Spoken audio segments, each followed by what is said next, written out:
Assalamualaikum warahmatullahi wabarakatuh. Selamat pagi atau selamat siang. Saya sampaikan kepada kelas 12 IPA atau IPS.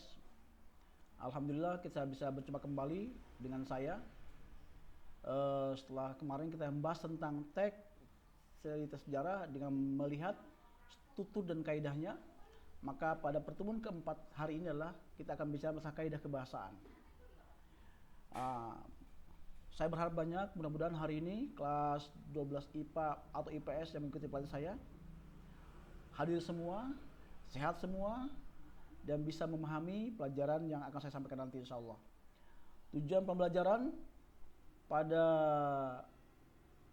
pertemuan keempat adalah satu, menganalisis unsur kebahasaan cerita novel atau sejarah. Yang kedua, mengidentifikasi unsur-unsur cerita. Yang ketiga, mengidentifikasi topik dan sebuah cerita maaf. Berikutnya, yang keempat, memahami kerangka karangan cerita atau novel sejarah. Yang kelima, mendata kebahasaan dan unsur cerita sejarah yang tersaji. Yang kelima, menyusun teks cerita sejarah pribadi. Dan yang kelima, mempresentasikan, mengomentari, dan merevisi teks sejarah yang telah ditulis. Adapun materi pembelajaran yang akan kita bahas adalah kebahasaan cerita novel sejarah, unsur cerita, dan topik cerita, dan kerangka karangan. Kalau pada pertemuan ketiga kita membahas masalah struktur dan kaidah cerita, perlu saya ingatkan kembali bahwa teks sejarah memiliki struktur: satu, orientasi; dua, rangkaian peristiwa; dan tiga, reorientasi. Nah, pada kaidah kebahasaan, teks sejarah memiliki unsur bahwa teks cerita sejarah memiliki keterangan masa lampau, keterangan waktu atau tempat, kata ganti, kata-kata tindakan, konjungsi temporal, dan konjungsi kausalitas. Nah, ini ciri kebahasaan. Berbicara teks sejarah berarti berbicara masa lampau atau masa lalu. Maka kita sering menjumpai kata keterangan masa lampau, keterangan waktu dan tempat masa lalu, untuk konjungsi temporal dan konjungsi kausalitas. Kemudian berikutnya akan saya sampaikan pula sebuah teks terdiri dari 3 paragraf. Ini adalah contoh teks cerita sejarah. Saya akan bacakan. Perselisihan antara Pakistan Barat dan Timur terus berlanjut hingga tahun 1991. Terutama Perdana Menteri Pakistan Khawaja Nazimuddin mengumumkan kembali deklarasi yang sama dengan sebelumnya. Masyarakat Pakistan Timur pun marah.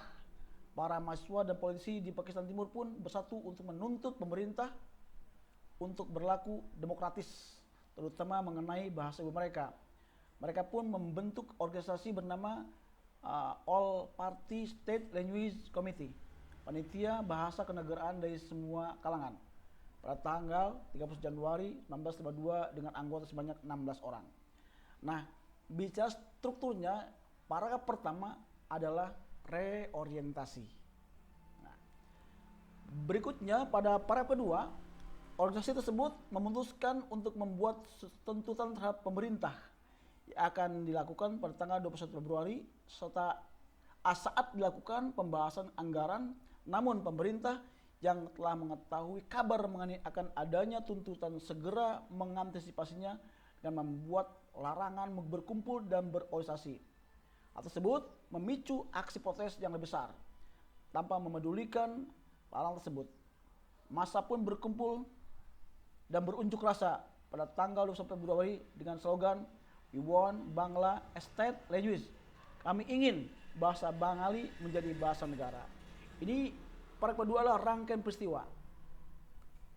Kemudian paragraf terakhir, masyarakat Pakistan Timur akhirnya dapat menggunakan bahasa Bangli sebagai bahasa ibu mereka secara bebas.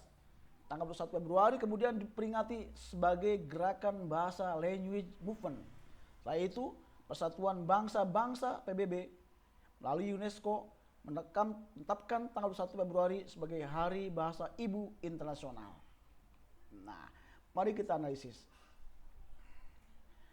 Dari 3 paragraf di atas kita analisis, ditemukan penggunaan prasa, nomina, dan verba.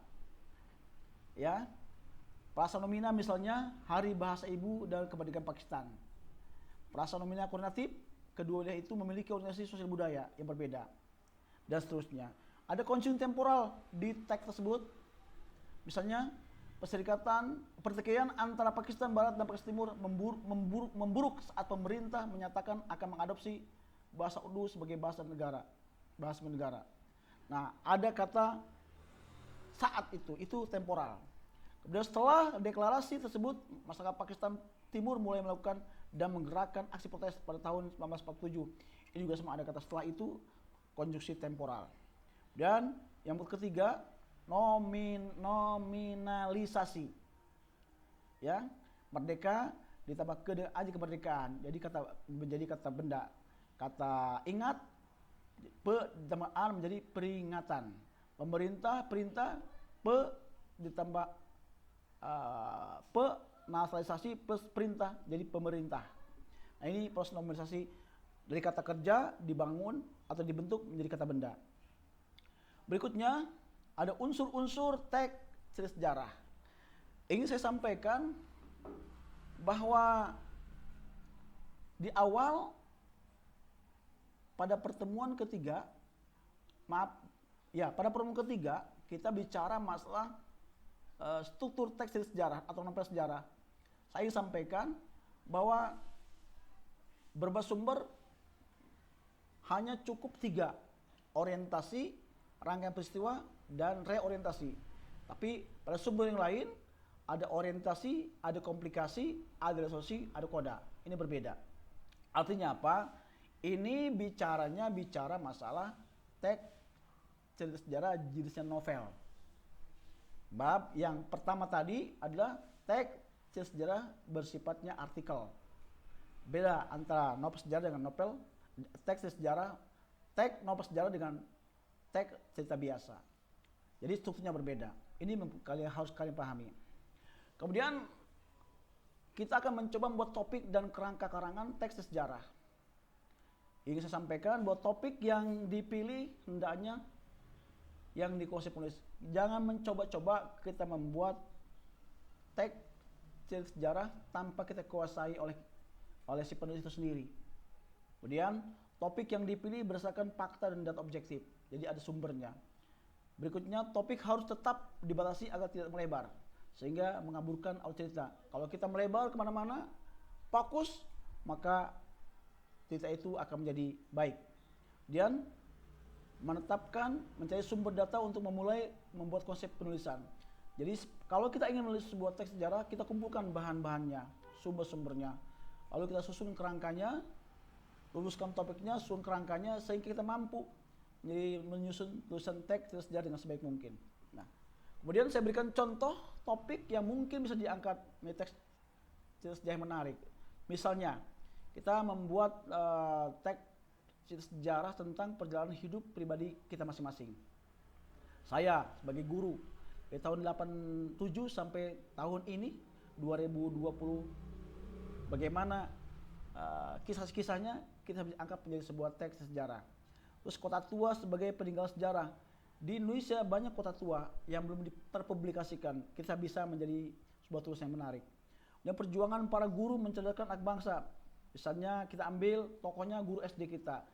Dan topik ini tidak hanya dibuat teks sejarah dengan menggunakan pendekatan orientasi, rangkaian peristiwa dan orientasi, tapi bisa menggunakan caranya dengan menggunakan pendekatan teknik membuat novel atau cerpen. Kemudian berikutnya saya berikan contoh, misalnya kita ambil kerangka karangan yang dibuat sebagai berikut, menggunakan pola orientasi, rangkaian peristiwa, dan reorientasi. Kita ambil misalkan teksnya tentang perjuangan Jenderal Sudirman sebagai judulnya. Kemudian masa kecil dan masa muda Jenderal Sudirman, orientasinya. Cukup satu paragraf, saya ingatkan, dalam Paragraf pertama orientasi, satu paragraf minimal 4 atau 5 kalimat. Satu kali pertama, 4 atau 5 kali penjelas. Dia masa perjuangan Jenderal Sudirman sebagai rangkaian peristiwa. Paragraf ini berisi rangkaian perjuangan beliau mengangkat senjata, suka duka beliau sampai beliau wafat, dan dibangun dari paragraf 2 sampai paragraf 10.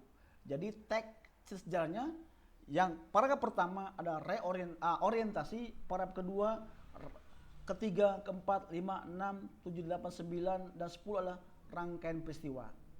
Lalu berikutnya adalah akhir kehidupan Jenderal Sudirman sebagai reorientasi. Simpulkan menjadi satu paragraf menjadi paragraf 11. Sama formatnya dengan yang pertama tadi, bahwa satu paragraf terdiri dari 5 kalimat. Satu kalimat pertama, 4 kali penjelas. Kemudian pola kedua seperti kerangka menulis cerpen atau novel. Saya sampaikan, silahkan kalian membuat teks sejarah, tapi benar-benar objektif, mengambil tentang misalnya Jenderal Sudirman, lalu lakukan dengan menggunakan pola penulisan sebuah novel sejarah. Nah, kemudian kalau kita membaca teks sejarah, kita akan melihat, kita akan memahami bahwa setiap kita membaca buku sejarah atau teks sejarah, maka muncul ada nilai kesejarahan, ada nilai moral, ada nilai agama, nilai sosial, nilai kemanusiaan. Kita ambil contoh, Untung Suropati. Itu novel sejarah. Kita bisa mengenal bagaimana perjuangan seorang Untung Suropati. Kita membaca tentang tulisan Soekarno, kita akan bicara tentang bagaimana nilai kesejarahan, nilai perjuangan Soekarno, nilai moral Soekarno, dan sebagainya. Sehingga kita bisa memahami bahwa setiap teks sejarah biasanya mengandung nilai-nilai yang penting buat kita, yaitu nilai sejarah, moral, agama, sosial, politik, kemanusiaan, dan sebagainya.